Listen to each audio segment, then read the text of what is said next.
Baik. Baik.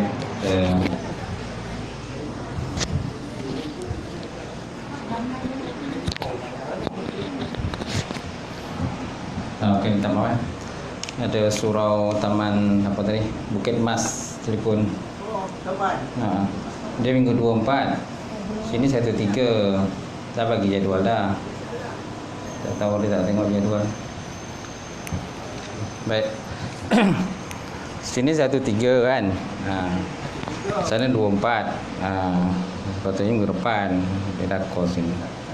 Pulak tu. Ada bagi jadual. Jadual dah bagi semua tu. Baik. InsyaAllah. Alhamdulillah. Yang mati Fadil Tuan Imam kita. Tak lupa juga Tuan Bilal. Kemudian Pengurusi surau, jatuh kuasa surau, muslimin, muslimat yang jatuh yang dirahmatullah Ta'ala. Alhamdulillah kita panjatkan diri syukur kepada Allah Subhanahu Wa Ta'ala. Kena dengan limpah punya rahmat kepada Allah Ta'ala, kita dapat bersama-sama malam ini, insyaAllah kita menyambung kuliah kita malam ni. Okey. Baik. Bab apa itu? Fadilat Iyadatul Marid. Fadilat Iyadatul Marid. Kelebihan menziarahi orang sakit. Tak habis lagi kan? Betul? Dah habis belum? Ini kita apa kan? Kita Ni Jawara Mahmud ni. Mahmud. 179. Betul lah. Menziarah orang sakit tu tak habis lagi. Baris ke berapa?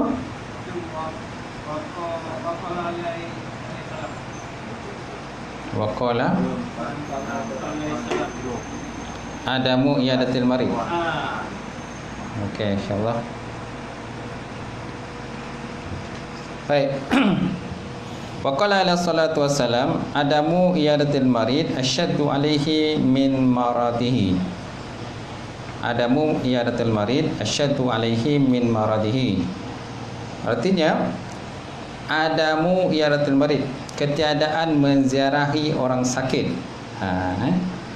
Ketiadaan menziarahi orang sakit. Itu terlebih sangat pedih atasnya. Naik ke atas sikit. Macam tak apa center. Baik. Dah. Okay, insyaAllah. Adamu Iyadatul Marid asyaddu alaihi min maradihi. Ketiadaan menziarahi orang yang sakit. Kata Nabi, asyaddu persangatan alaihi, ke atasnya, min maradihi, daripada sakitnya. Ketiadaan kita ziarah orang sakit ni mana kita biar yang orang sakit kan, tak nak beritahu pun. Maksudnya tak nak beritahu orang tu sakit, tak nak kita tanya khabar dan sebagainya kan. Okey, ada separuh orang tu dia rasa macam dipulaukan ke, dia rasa sakit itu bersangatan lah. Kalau seandainya tak ada orang ziarah, dia tak nak, kita pergilah ziarah. Kalau sebut dalam sebelum ni nyatakan bahawa ziarah yang paling aula maknanya selepas 3 hari. Selepas 3 hari orang tu sakit, terlantar, barulah kita ziarah. Kalau hari pertama tu tak perlulah, hari kedua pun tak perlu. Tapi kalau seandainya contoh macam kes-kes aksiden ni kan, kes-kes kemalangan ni, kemalangan berat dan sebagainya, biasanya kita lah orang pertama datang, betul tak? Kita pun tanya sahabat macam mana keadaan dia, okey ke tak okey. Tapi kalau sakit yang tidak melibatkan kemalangan ni, biasanya 3 hari lah kita pergi ziarah. Lepas tu kita ziarah dan kita tanya khabar pada dia, dan kalau boleh kita doakan dia supaya dia cepat sembuh ataupun diberikan ketabahan dalam ujian Allah Subhanahu Wa Taala atas dirinya. Baik, dan tersebut pada hadis yang sahih, apabila ziarah seorang kamu akan orang sakit, maka jangan memakan ia akan sesuatu di sisinya. Jangan kita makan sesuatu di sisi orang sakit, walaupun memang Yalah, mungkin kadang-kadang dia suruh kita makan. Maklumlah dia tak lalu nak makan. Dia tak lalu nak makan. Orang sakit mana lalu makan? Lauk sedap macam mana pun tak sedap. Tak nak. Payau dan sebagainya kan. Jadi dia suruh kita makan. Sebaik-baiknya tak perlu makan lah. Sebaik-baiknya tak perlu makan lah. Kan? Tapi rasa kalau dia dah pujuk kita untuk makan tu, nak tak nak makanlah, kerana nak tunaikan hajat dia. Dan dia senang sebenarnya. Sebab orang sakit ni dia senang kalau orang ziarah dia. Dia suka kalau orang ziarah dia. Kalau orang tak ziarah dia, macam dia ni macam bangang dia kata. Bangang ya, temunu-menu gitu kan. Tengok orang kata sekolah tu ramai orang ziarah, tapi dia seorang pun tak ada. Anak tak ada datang, omak tak datang, kan? Kakak tak datang, alung tak datang. Semua tak datang. Seolah macam dipulaukan kehidupan dia. Macam bangang lah tu. Macam bangang temunu kan. Okey. Kadang mungkin disebabkan oleh salah dia sendiri. Mungkin dia jenis orang pembongi. Bila cakap orang lain tu asyik bongih je. Tak ada yang tak bongih. Jadi bila dia sakit, tak ada seorang nak tengok, nak ziarah dia. So kan, walaupun kita tak suka dengan dia ke, sebaik-baiknya pergilah ziarah dia lah. Baik, kemudian tersambung lagi, dan tersebut pada hadis yang sahih, apabila ziarah seorang kamu akan orang sakit, maka jangan memakan ia akan sesuatu di sisinya, maka bahawasanya bahagiannya itu daripada ziarahnya. Ya, ini makruh. Makruh bagi orang ziarah itu memakan sesuatu pada sisi orang sakit. Maka jika memakan ia padanya, maka tiada dapat pahala ziarahnya. Nampak? Kalau makan juga tiada pahala bagi ziarah. Hanya sekadar untuk silaturahim je lah. Ataupun mungkin kita nak kata, yalah ada permintaan dia begitu, dia minta hajat dia, kita makanlah. Okey? Dan kalau nak buat makanan pun tengoklah dia boleh makan tak makanan tu. Kalau kita buat makanan banyak mana sekalipun tapi dia tak boleh makan, gigi sakit, nak makan apa? Ataupun dia buat pembedahan mulut, kita buat makanan sedap-sedap ke dia, mana dia nak makan, mulut dia terkunci. Tengoklah keadaan yang sesuai lah. Sesuai tak dengan makanan yang kita bawa tu. Kalau dia rasa dia boleh makan, bawalah. Kalau rasa tak payah nak bawa, tuan-tuan makanlah ke rumah, macam tu. Ataupun lebih baik kita pergi jumpa dia, kita doakan dia lah, supaya dia segera kan sembuh ataupun pulih. Baik, kemudian kata Manawa, zahirnya seumpama makan itu meminum, umpama segar, maka iaitu menghapuskan pahala ziarahnya, seperti yang tersebut di dalam kitab Syarahul Munir. Bagaimana disebut dalam ziarah kitab Sirajul Munir. So maknanya dalam bab minum pun sama. Kalau dalam bab makan, kita dimakruhkan makan di depan pesakit. Itu juga dalam bab minum, kita tak digalakkanlah minum di depan pesakit. Jadi kalau tidak kan alio tu meleleh kan. Dia tengok kita makan. Baik, waqala alaihi salatu wasalam, al-yadatu fuwakun naqah. Al-yadatu fuwakun naqatin. Sabda Nabi sallallahu alaihi wasallam, masa ziarah orang sakit itu kadar masa barang yang di antara 2 kali perahan susu unta. So mana berapa lama dia punya keadaan ni bila kita ziarah orang sakit, itulah kadar masa barang antara 2 kali perah susu unta. So mana tak lama dah. Kerana bahawasanya unta itu diperah akan dia, kemudian ditinggalkan dia pada masa yang sedikit dan menyusu akan dia oleh anaknya supaya turun susunya. Maka diperahlah pada kali yang kedua. Lepas tu perah sekali lagi. Itulah keadaannya lah, keadaan masa perahan susu unta. Jadi tempoh masa tu tak lama. Mana bila dah perah kali pertama, lepas tu pergi tempat lain, kan biarlah anak unta tu menyusu dengan ibu dia. Lepas tu bila susu dah turun balik, maka barulah kita perah kali kedua. Itulah kadar masa kita ziarah orang yang sakit. Tengoklah sesuai ke tak sesuai. Kita duduk lama-lama depan dia. Malahan kadang-kadang nurse pun juga, nurse ke doktor ke, kadang dia kata masa kerja dia terganggu dia tu bila ada orang ziarah. Dia susah nak buat kerja. Kerana kalau kita selalu datang atau terlampau ramai pun tak boleh juga. Maklumlah hospital tu suasananya sempit.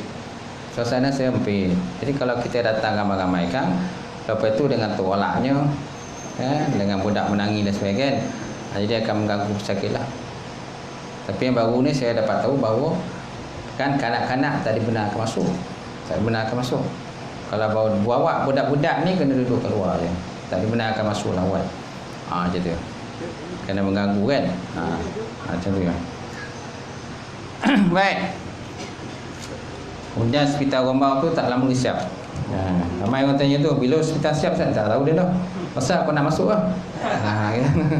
Aku nak masuk. Siapa berhajat nak masuk, mintalah doa supaya hospital tu sampai siap. Okay, dah lama dah kan. Tak tahulah bila buka. Itu. Apa benda yang tak cukup, kelengkapan dia tak cukup pun saya tak tahu lah. Dan pada satu riwayat Dailami daripada Jabir, bermula yang afdal pada ziarah orang sakit itu bersegera bangkit daripadanya, kerana bahawasanya terkadang jadi musyikah atas meraihkan dia bagi orang ziarah akan dia. Dan barangkali tiada baginya hajat melainkan orang yang membelakan dia dan orang yang berjinak-jinak ia dengan dia. Demikian yang tersebut dalam kitab Sirahul Munir. Dalam kitab Sirahul Munir sama juga.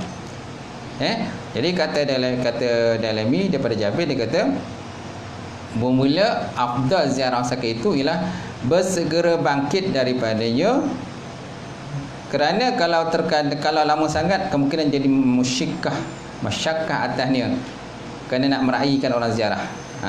Jadi kalau kita terlampau lama kan, dia pun terpaksa lah layan kita kan.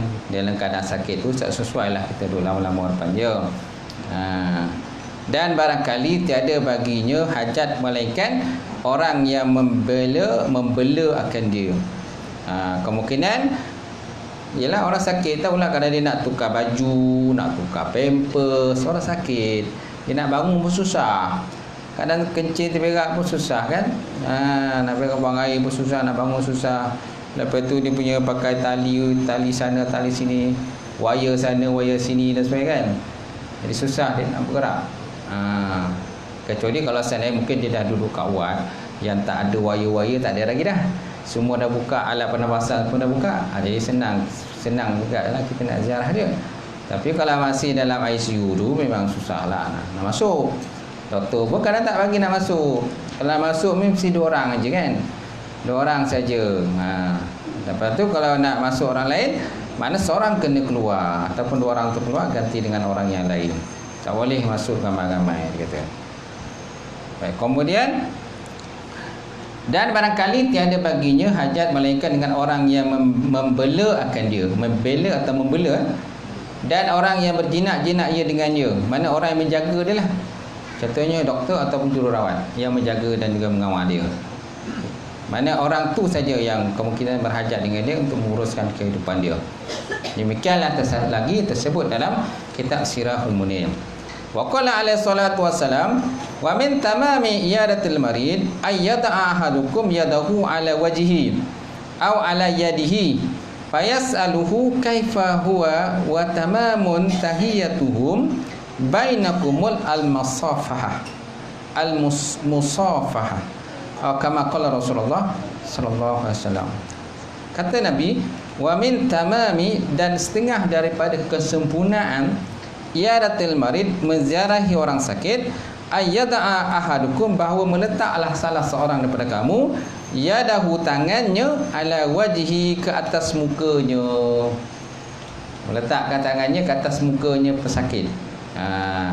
Dan doakanlah, ayyada'a ahadukum yadahu ala wajhi au ala yadihi, ataupun di atas tangan dia. Pegang tangan dia lah, pegang tangan dia. Fayas'aluhu kaifa huwa, dan meminta ia atau mendoakan ia baginya bagaimana yang dikehendak. Doakanlah. Okey. Ataupun di sini dikata, maka bertanya ia akan dia betapa halnya. Fayasaluhu kaifa. Tanya akan dia bagaimana keadaan dia sekarang. Semakin baik ke, semakin tak baik ke, semakin teruk ke? Ada tak kurang tak sakit dia setelah dia mendapat rawatan kan daripada doktor. Fayasaluhu kaifa. Wa huwa wa tamamun tahiyatuhum bainakumul al-musafaha. Dan setengah daripada kesempurnaan penghormatan bagi mereka di antara kamu itu al-musafahah, iaitu berjabat tangan. Berjabat tangan. Yakni kemudian daripada memberi salam, tak kala berjumpa dengan dia, naklah kita berjabat tangan dengan dia lah. Kerana mudah-mudahan dengan ada sentuhan tangan tadi, mudah-mudahan aura kita tu akan berpindah pada aura dia kan. Sampai itu kita doakanlah. Banyak doa-doa kan. Bismillah, bismillah, bismillah, auzubillahi qudratihi min syarri ma ajidu wa huwazir. Bismillah arqika min kulli syai'in yu'zika min syarri kulli nafsin aw hainin hasid. Allah yashfika bismillah arqika. Allah rabbun nas musibal ba'is bi anta syafi la shifaa illa shifaa wa shifaa la yughadiru saqama wa la alaman illa shifaa fakashawna anka ghita'aka fawsal kalim hadid fasatu bisuluna wa yusul. Itu doa yang saya belajar pada syifa lah. Doa ruqyah kan. Boleh kita baca pada pesakit-pesakit lah. Jadi tuan-tuan pun mungkin ada doa yang lain. Okay? Doa yang lain. Bismillahirrahmanirrahim. Bismillahirrahmanirrahim. Bismillahirrahmanirrahim. Bismillahirrahmanirrahim. La yadurru ma ismihi syai'un wa huwas samiul alim. Itu pun boleh juga. Bismillahirrahmanirrahim. Bismillahirrahmanirrahim. Bismillahirrahmanirrahim. Bismillahirrahmanirrahim. La yadurru ma ismihi syai'un wa huwas samiul alim. Kita baca kan? Kan? Dan kita sapukanlah pada mukanya, pada badannya, tangan dia dan sebagainya. Mudah-mudahan kan, dia ada kuranglah insya-Allah. Baik, hakikatnya menyembuhkan siapa? Allah sahaja yang menyembuhkan. Kita bukannya doktor, betul tak? Kita bukan doktor. So apa cara yang boleh kita buat? Kita doalah untuk dia. Doa aja. Kita nak merawat tak reti, tak pandai. Gitu. Baik. Kita lihat maknanya. Dan sabda Nabi SAW, dan daripada kesempurnaan ziarah orang sakit bahawa menghantar salah seorang kamu akan tangannya ke atas mukanya orang sakit itu atau atas tangannya orang sakit. Maka bertanya ia akan dia betapa hal dia. Kita tanyalah mana keadaan dia. Dan kesempurnaan tahiyat penghormatan kamu antara kamu itu ialah berjabat tangan. Yang ini kemudian daripada memberi salam tak terkala berjumpa dengannya. Tak terkala berjumpa dengan dia. Kita berjabat tanganlah dengan dia. Lelaki dengan lelaki, perempuan-perempuan. Tak? Kalau muhrim gitu okeylah. Kalau bukan muhrim tak boleh. Baik. Dan daripada Al-Bakir radhiyallahu ta'ala anhu katanya, berjaga satu malam daripada sakit itu afdal daripada ibadat setahun. Masya-Allah. Kita berjaga satu malam ni sebabkan sakit, kita berjaga satu malam tu itu lebih afdal daripada ibadat setahun. Di samping itu dengan sakit juga sebenarnya mengkifarahkan dosa kita. Dosa kita banyak tuan-tuan. Kan dosa macam-macam dosa kita, dosa mata, telinga, mulut, cakap, mencarut, macam-macam kan. Cakap benda bukan-bukan. So, macam mana caranya Allah Ta'ala nak kifarah dosa kita? Salah satunya dia beri kita sakit. Dia beri kita sakit. Sakit juga sebenarnya untuk istirahat. Kerana kita dah banyak bekerja siang malam, pagi petang bekerja. So, bila Allah Ta'ala bagi sakit, sebenarnya Allah Ta'ala kasih kita rehat. Samping itu nak membersihkan segala dosa-dosa dan kesilapan kita yang lepas. Di samping itu juga Allah Ta'ala nak naikkan martabat kita, makam kita. Sisinya. So janganlah kita marah kalau seandainya kita sakit. Kerana ada juga kadang-kadang orang ni marah. Bila dah sakit dia marah, mengamuk. Marah doktor, dia marah anda. Cuma orang ni marah dia. Dia maki hamu semua orang. Bila dah sakit. Patutnya sakit sebenarnya adalah masa untuk kita muhasabah diri kita. Cek balik macam mana kehidupan kita sebelum ini. Itu tujuannya. Baik. Katanya Kata Bakir tadi, katanya berjaga satu malam daripada sakit itu afdal daripada ibadat setahun. Setahun, bayangkanlah setahun berapa lama. Kita setahun ada berapa bulan? 12 bulan. Harinya 365 kan? 365 hari dalam setahun. Bayangkanlah kalau kita ibadah masa setahun tu, berapa banyak pahala kita dapat. Kita nak banding dengan sakit yang satu malam yang kita berjaga tu, rupanya lebih baik daripada ibadah setahun tu. Dan daripada Abi Ja'far radhiyallahu ta'ala anhu berkata, ya, demam satu malam itu menyamai ibadat setahun, dan demam 2 malam menyamai ibadah 2 tahun, dan demam 3 malam menyamai ibadah 70 tahun. Demam 3 malam je menyamai ibadah 70 tahun, tuan-tuan. So macam tu Ustaz, kita demam lah. Demam, tuan-tuan nak demam lah, tak salah. Nak demam lah kan. Demam 3 hari dapat pahala ibadah 70 tahun, tuan-tuan. Masya Allah. Okay. Tapi dengan syarat sabarlah. Mesti sabar. Kalau demam 3 hari pun nasi apa, mengutuk orang, maki hamun orang semua dimaki ya. Jadi tak ada pahala lah. SWT kita nakkan pahala kan. Macam tu. Kemudian daripada Abi Abdullah radhiyallahu ta'ala anhu berkata, ya, sakit kepala satu malam menghapus ia akan tiap-tiap kejahatan yang lain daripada dosa besar. Okey. Berkata, ya, sakit kepala satu malam menghapus ia akan tiap-tiap kejahatan yang lain daripada dosa besar. Dan daripada Abi Ibrahim radhiyallahu ta'ala anhu katanya, sabda Nabi sallallahu alaihi wasallam, bagi orang sakit itu 4 perkara. Bagi orang sakit itu 4 perkara. Apa 4 perkara, tuan-tuan? 4 perkara kelebihan. Ada 4 kelebihan, tuan-tuan, bagi orang sakit.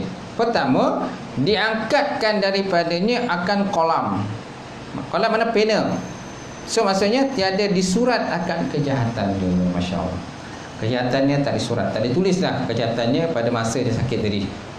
Dengan syarat macam tadi lah. Redha, sabar, tawakal kepada Allah, penyerahan diri kepada Allah. Itu yang penting sekali apabila kita sakit. Barulah kita dapat kelebihan-kelebihan tadi. Pertama, diangkatkan daripada ni akan kolam, mana tidak disurat akan kejahatan yang dilakukan. Mana nak buat jahat pun susah.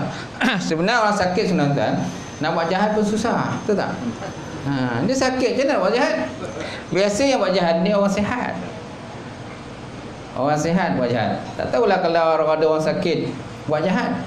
Macam Mr. Bean kan, Mr. Bean orang sakit pun dia buat jahat lagi. Mengakalkan orang ni kerja walaupun dia sakit. Mengakalkan orang tu tak? Kan ada cerita kan dari Mr. Bean kan dia masa dia sakit tu. Dia sakit kan, dia pergi hospital kan, dia klinik kan. Ada orang tu kan dia berbungkus tu kan, kaki berbungkus semua. Dia ngakalkan orang tu. Itu Mr. Bean. Tu nak kerja walaupun sakit pun dia makan. Lala dia dapat nombor last ni lah kan. Mula dapat nombor awal. Dapat nombor awal kan. Untuk pergi cek doktor lah. Tak boleh sebabkan dia sibuk mengakalkan orang. Akhirnya dapat nombor last Islam. Tolak. Gitu. Itulah kerja Mr. Bean. Jangan ikut perangai Mr. Bean ni. Dia sakit pun masih lagi nak mengakalkan orang. Baik, kemudian kedua, menyuruh Allah Ta'ala akan malaikat menyurat baginya akan kelebihan-kelebihan segala amal yang ada ia kerjakan pada ketika sihatnya. Nampak? Menyuruh Allah Ta'ala akan malaikat menyurat baginya akan menulislah baginya akan kelebihan segala amal yang ada ia kerjakan pada masa sihatnya, maka ditinggalkan dia pada ketika uzur sakitnya. So maknanya waktu uzur sakit dia tak boleh nak buat kebaikan tadi. Dia tak boleh nak ibadah. Kalau contoh dia sebelum ni dia rajin pergi masjid, rajin pergi surau, rajin pergi dengar kuliah dan sebagainya. Tapi tiba dia sakit. So macam mana? Dia juga mendapat pahala sebagaimana dia sihat. Gitu. Macam mana dia sihat tu, ke mana suka benda yang dia suka buat, benda-benda baik yang dia suka buat kan. So maknanya waktu sakit pun dia dapat juga pahalanya. Macam tu. Baik, kemudian yang ketiga, mengikut sakitnya akan tiap-tiap anggota pada jasadnya, maka mengeluarkan dia akan dosanya daripada tiap-tiap anggotanya itu.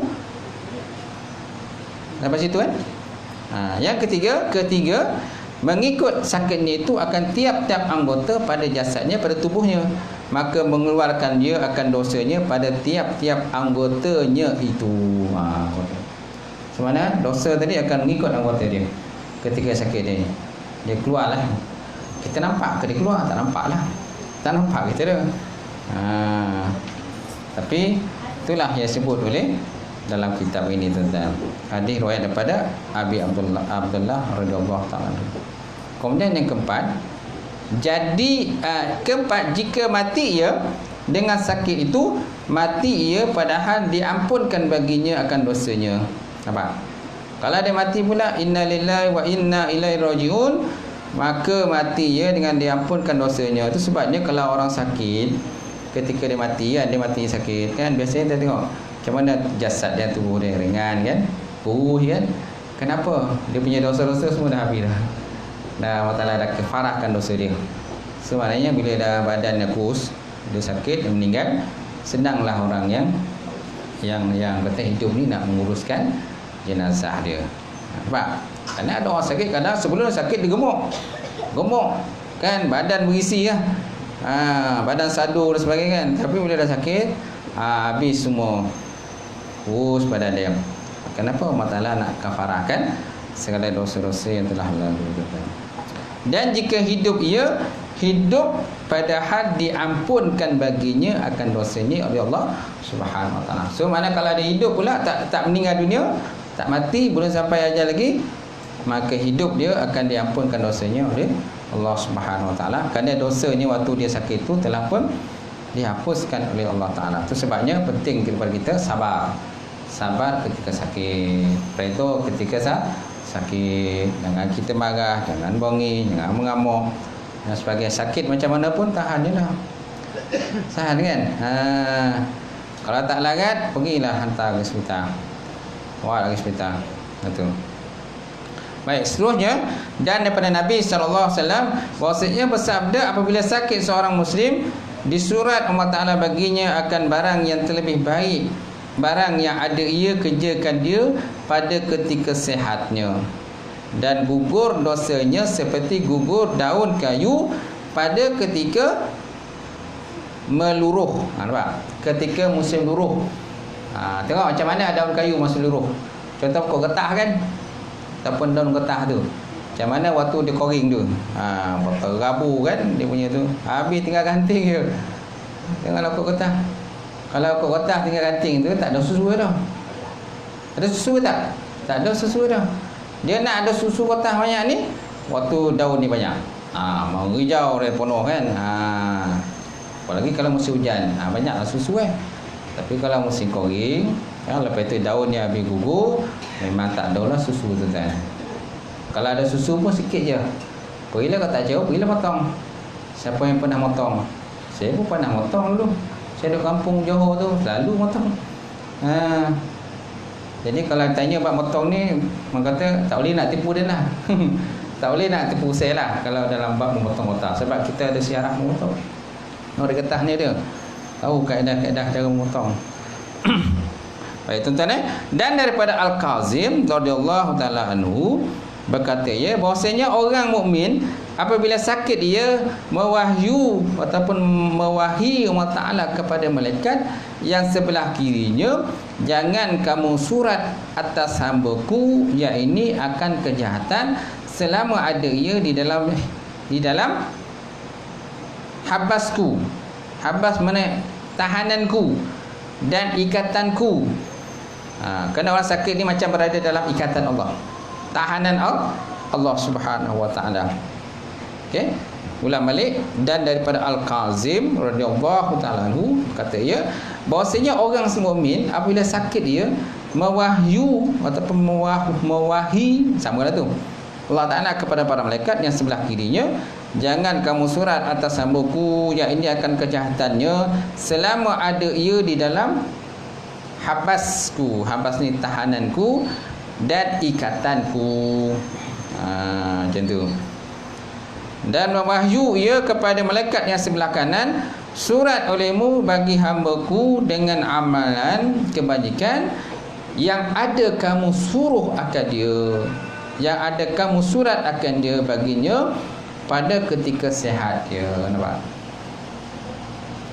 Kalau ketika sihat dia macam mana? Rajin tak ada ibadah? Kalau ketika sihat tu rajin tak buat baik? Rajin tak dia bersedekah? Rajin tak dia buat sembahyang sunat-sunat? Sunat duha ke, sunat orang kata rawatib ke, sunat qabliyah, ba'diyah, selepas sembahyang fardu, rajin tak dia buat? So maknanya kalau rajin dia buat waktu dia sihat tadi, waktu dia sakit, so malaikat pun menyurat pahala juga bagi dia, menulis juga pahala ni ketika ibadah dia beribadah waktu dia sihat tadi. Itu maknanya inilah kelebihan ni Allah Ta'ala bagi pada dia lah. Macam tu. Senang nak dapat tu kan. Sebabnya kita kena rajin ibadah waktu sihat. Dan daripada Ali Al-Husain radhiyallahu ta'ala anhuma berkata, ya, sebaik sakit itu ialah demam kan? Sebaik sakit itu iaitu demam diri akan tiap-tiap anggota itu, bahagiannya daripada balak, dan tiada kebajikan bagi orang yang tiada dibalakkan dia. Maka sekaliannya dengan syarat sabar dan redha atas qada Allah Ta'ala dan hukumnya Allah Subhanahu Wa Ta'ala. Ulang balik ya. Kata ya, sebaik sakit itu ialah demam. Demam diri ya, demi betul. Demam diri kan? Demam diri akan tiap-tiap anggota itu, bahagiannya daripada balak. Mana bila demam memanglah anggota badan sakit. Kadang sakit gigi tapi anggota badan lain sakit tak? Sakit juga kan? Kerana anggota badan ni dia macam umpama hubungan dengan kawan, dengan keluarga ahli keluarga kita. Macam mana hubungan kita dengan keluarga kita rapat, kuat, dengan kawan kita rapat dan kuat. Itu juga dengan dia macam tubuh badan kita lah. Mana kalau seorang kawan kita demam, mana kita pun rasa macam demam, sakit kan? So kita pergi ziarah dia. Okey? Itu juga dalam tubuh badan kita. Satu anggota tubuh badan kita sakit, maka sakitnya hal lain. Gigi sakit. Bila gigi sakit, yang lain sakit tak? Sakit juga, demam juga sebabkan sakit gigi. Mata sakit, yang lain pun sakit juga. Kaki sakit, yang lain pun sakit. Nampak? Walaupun kadang-kadang sakit tu sikit je, duri masuk, duri yang jarum semilu tu, duri kecil kan. Kadang dia ialah kita masuk kena kaki kita kan, ataupun kena jari kita kan, selumbar selumbar yang kecil sangat tu, halus sangat kan, tapi dia punya sakit tu ya Allah sampai menanah lah kan. Selagi mana kita tak picit nanah tu, selagi itulah kita tu mengorang lah tu kan, sakit demam kan. Bila kita dah berjaya menghilangkan dia punya nanah tu, dah keluarkan, hilang lah dia, tak ada sakit lah. Selagi mana nanah tu ada dalam jari tu, kat kaki tu, selagi itulah kita dalam keadaan sakit, tak sihat, makan pun tak selera tu lah. Bagi yang kata sate ke ayam golek ke semua, kambing golek ke, semua tak selera memandang kan. Tengok macam tu lah. Tapi nak makan memang tak agak lah. Bila dah pulih sakit tu, dah sihat, tu yang tak cukup tu. Tak cukup tuan-tuan bila dah sihat. Bila tak sihat, tak berusi langsung pula. Mandang je lah. Rumah kita sihat, dia orang makan. Rumah kita sihat, dia orang makan. Anak sihat, dia orang makan. Kita yang sakit ni tak ada lah. Macam tu. Betul tak? Itu juga kalau perempuan sihat, sakit macam tu juga, suami yang makan. Macam tu. Kemudian dan daripada Abi Ja'far radhiyallahu ta'ala anhu berkata, ya, sabda Rasulullah SAW, berfirman Allah Azza wa Jalla mana hadis kursi, Apabila aku balakan hamba-Ku, maka sabar ia dan tiada mengadu hal ia atas orang menziarahikan dia. 3 kali aku ganti akan dia daging yang terlebih baik daripada dagingnya, dan kulit yang terlebih baik daripada kulitnya, dan darah yang terlebih baik daripada darahnya. Dan jika aku matikan dia kepada rahmatku. Dan jika aku afiatkan dia, mana aku pulihkan dia, nasihat aku afiatkan padahal tiada dosa ke atasnya lagi. Dosa tak ada. Dosa tak ada. Tapi dengan syarat tadi apa? Sabar, kata Allah. Aku balakkan hamba-Ku dengan, kemudian dia sabar dan dia tak mengadulah hal tadi kepada orang yang ziarah. Kadang ada orang, kadang-kadang ada juga orang mengadu kan. Dia sakit, bila kita ziarah dia mengadu macam-macam lah dengan sakit tadi. Sakit tulang macam-macam lah. Tapi sebuah orang tuan-tuan, bila dia sakit dia tak mengadu apa-apa. Dia diam, senyap kan. Malah dia golak senyum kan, walaupun dia sakit. Dia sakit tapi dia senyum lah, seolah macam tak sakit, walaupun dia sakit. Dia menahan kesakitan tadi. So maknanya dia tak mengadu hal keadaan tadi kepada orang ziarah. 3 kali orang datang dia tak ada mengadu. Saya aku gantikan akan dagingnya dengan daging yang terlebih baik daripada dia, kulitnya dengan kulit lebih baik daripada kulitnya, darah dia terlebih baik daripada darahnya. Dan jika aku matikan dia mati dalam rahmatku, kata Allah Ta'ala. Dan jika aku afiatkan dia padahal tiada dosa atasnya, tuan-tuan. Baik, seterusnya, dan daripada Abi Abdullah radhiyallahu ta'ala anhu, ziarah oleh kamu akan segala orang yang sakit daripada kamu, dan minta oleh kamu akan mereka itu, bahawa mendoa mereka itu bagi kamu. Maka bahawasanya doa orang sakit itu telah menyamai akan doa malaikat. Nampak? Doa orang sakit ni pun mustajab juga, dia sakit. Masalahnya kadang-kadang dia sakit, dia pun tak larat nak berdoa. Kita lah kena doakan. Tapi kalau dia dah larat mendoa, boleh mendoa, doakan kita juga. Kita doakan dia pun doakan kita. Itu lebih baik. Kenapa? Doa orang sakit itu menyamai akan doa malaikat. Dan barang siapa sakit satu malam, kan, faqabbalaha biqubuliha. Apa makna faqabbala? Itu bahasa Arab tu. Faqabbalaha biqubuliha, maka diterima akannya dengan penerimaannya. Faqabbalaha biqubuliha. Di surat Allah Ta'ala baginya ibadah 60 tahun. Disuratkan ibadahnya 6 tahun. Maka dikata orang, apa makna faqabbalaha biqubuliha? Katanya, maksudnya tiada mengadu hal ia akan orang yang mengenakan dia pada malam itu kepada seseorang pun. Sebenarnya tak mengadulah, tak mengadu kan, gitu. Walaupun hatta pada isteri sekalipun, walaupun pada isteri, kalau boleh macam itulah. Kalau rasa dah tak tahan langsung tuan-tuan, itu kadang terpaksa mengadu dengan rumah dia. Sakit dah, sakit betul lah, minta hantarlah ke hospital. Jadi dah tak boleh buat apa dah. Okey, sebab kalau yalah, ada orang kadang-kadang dia mampu menahan kesakitan, ada orang dia tak mampu. Dia tak mampu menahan kesakitan yang kena pada dia. Nak tak nak mesti juga mendapatkan rawatan. Kerana Allah Ta'ala sebut juga Al-Quran, wala tulqu bi aidikum illa tahlukah. Jangan kamu campakkan diri kamu dalam kebinasaan. Bila kita tak buat rawatan, maknanya kita sengaja mencampakkan diri kita dalam kebinasaan. Apalagi kalau kita makam ni bukan makam wali Allah. Kita bukan makam orang tinggi ni, orang hebat. Kalau kita makam orang tinggi ni, kan, kaca separuh daripada ulama tu, kadang-kadang dia tak kisah ya. Sakit macam mana pun dia tak nak ke hospital. Ada juga orang ni kadang-kadang dia tak nak ke hospital. Sakit macam mana pun dia tak nak ke hospital. Sanggup dia tak nak pergi.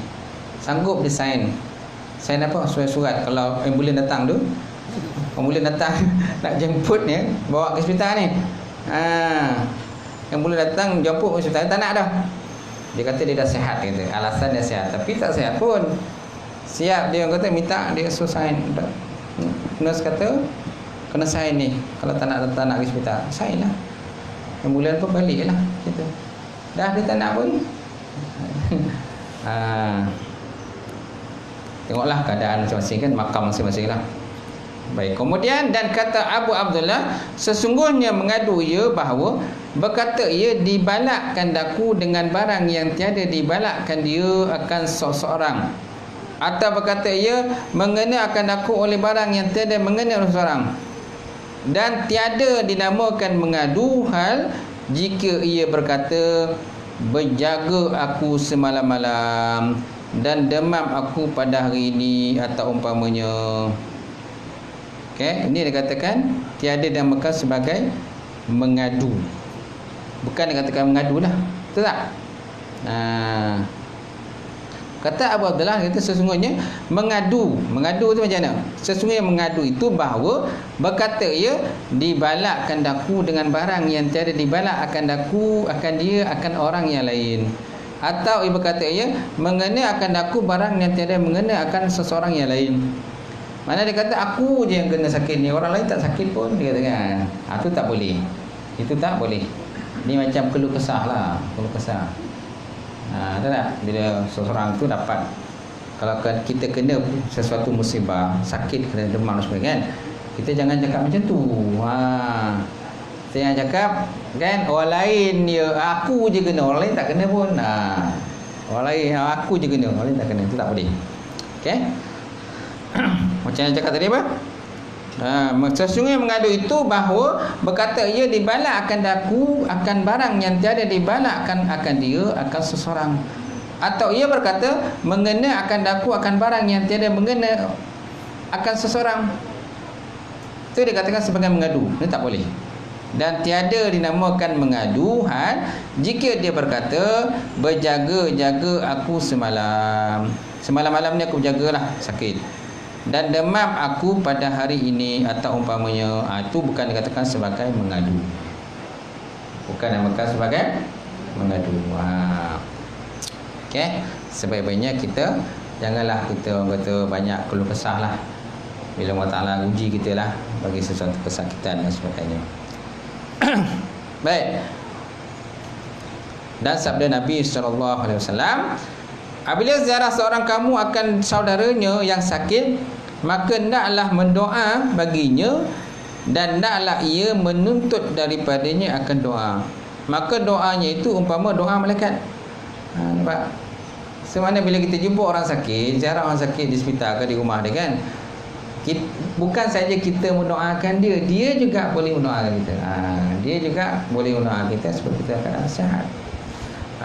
Kerana doa orang sakit itu dipahamkan sebagai doa para malaikat. Sangat mustajab lah, mudah diperkenalkan oleh Allah Subhanahu Wa Taala. So tak salah lah. Tak salah lah kalau kita meminta doa daripada orang sakit. Tapi semua masalahnya larat ketidak orang sakit itu mendoakan kita, sebab dia sakit. Dia pun kadang-kadang susah, nak angkat tangan pun susah gitu. Macam mana nak doakan kita? Baik, kemudian dan daripada dan sabda Nabi SAW, barang siapa ziarah orang sakit kerana Allah Ta'ala, tiada meminta oleh orang sakit baginya akan sesuatu, melainkan diperkenalkan Allah Ta'ala akan baginya. Siapa ziarah orang sakit dan dia pergi itu lillahi ta'ala, kerana Allah Ta'ala, tiada meminta oleh orang sakit itu baginya akan sesuatu, melainkan Allah Ta'ala akan perkenankan baginya. Mana doa lah, jangan doa. Sama macam tadi juga, lebih kurang. Dan daripada Sayyidina Ali radhiyallahu ta'ala anhu karamallahu wajah, pada sakit kanak-kanak katanya kafarah bagi dua ibu bapanya. Jadi mana kalau kanak-kanak tu sakit, anak kita sakit, cucu kita sakit, yang taraf budak ni, kanak-kanak ni, sebenarnya dia mengkafarahkan dosa ibu ayah dia. Mengkafarahkan dosa ibu ayah. So janganlah kita marah-marah pula ke anak gitu kan. Sebab ada kadang-kadang mak ayah kadang dia marah dengan anak ni bila anak sakit. Bila anak sakit dah macam-macam minta kan. Bila kita bagi kan semua dia tak makan. Semua nak kan, nak orang kata nak sup lah, nak sup giabok lah, nak Maggi lah, nak burger lah, macam-macam lah nak pizza lah. Demam nak pizza. Demam tapi nak pizza. Tapi bila dah beli pizza tak nak pula makan tu. Janganlah kita marah pula. Dah selera macam tu. Orang sakit selera faham je lah. Dia nak, semua nak itu kalau sakit. Kita pun je juga kalau kita sakit, cuma kita nak. Kita minta rumah kita ataupun suami kita masak macam-macam kan. Ataupun suruh pergi kedai. Nak mi Bandung lah, nak mi tu lah, macam-macam lah. Semua kita nak. Tapi bila dah balik tu tak makan pun. Makan ni sikit je kan. Dah lalas siapa yang menghabiskan? Orang yang sihat yang menghabiskan. Orang sihat yang menghabiskan. Yang sakit ni sikit je makan macam tu. Baik, kemudian sabda Nabi SAW, tadawu mana berubat. Fa inna Allah azza wa jalla lam yanzil da illa wa anzala alaihi wa anzala lahu dawaan. Maksudnya tadawu, berubatlah kamu. Maka bahawasanya Allah Subhanahu Wa Taala itu tiada ia menurunkan penyakit, melainkan ia turunkan ubat yang menyembuhkan dia. Tiada turunkan penyakit, melainkan Allah Taala akan bagikan ubat dia. Walaupun ada juga penyakit-penyakitnya ubatnya tak jumpa lagi, tak jumpa ubat dia. Tapi hanya setakat mengurangkan sakit tu je lah. Nak memulihkan 100% tu mungkin tak dapat lah. Kecuali kalau dia istiqamah memakan ubat tersebut. Sama lah macam orang kena HIV kan. Orang kena HIV kan, kalau ikutkan dia punya ubat yang sebenar tu tak ada lagi. Tapi ada juga doktor bagi dia ubat untuk mengurangkan dia punya bakteria terdapat, kuman-kuman terdapat dalam badan orang itu. Tapi ubat tadi tidak boleh menghapuskan semua bakteria tadi. Contoh kalau dalam badan orang itu ada 200,000 kuman HIV, 200,000 kuman HIV kan. Bila dia bagi ubat, doktor kata kena makan ubat ikut pada masa dan ketikanya, ikut jadual makan ubat kan, dia boleh hapuskan dia punya kuman-kuman tu, tetapi tidak 100%. Tidak 100%.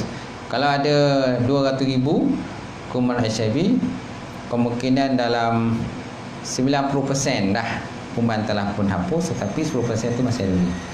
Kat mana dia duduk? Dia menyuruk-nyuruk. Kalau doktor kata dia menyuruk dalam tubuh badan sakit dia. Selagi makan ubat itu, kuman itu dia tidak akan keluar. Tapi dia masih ada dalam tubuh badan orang itu. Masih ada, dia menyuruk dalam tubuh badan orang itu. Menyuruk sama ada di hati dia, di limpa dia, buah pinggang sebagainya kan. Kuman itu menyuruk. Selagi mana tak makan ubat itu, selagi itu dia tak akan aktif. Dia menyuruk, dia tak aktif. Tapi bila tak makan ubat, dia aktif semula. Kerana kuman HIV ini dia memakan sel darah putih. Dia memakan sel darah putih. Kuman HIV ini dia bukan saja memakan sel itu, malah dia akan beranak pinak dalam sel itu. Dia akan beranak pinak dalam sel darah putih. Lama kelamaan sel darah putih itu dia akan habis, hancur. Hancurlah sebabkan tidak makan ubat. Bila makan ubat, dia tak ada lah. Dia tak dapatlah makan habis keseluruhan daripada sel darah putih itu. Faham kan? Seterusnya habis dah. Dan daripada habis itu, wallahu alam, tak sampai, tak dapat nak habiskan tu banyak gitu. Boleh lepas itu Okey. InsyaAllah. Baik, kalau ada pertanyaan daripada jemaah.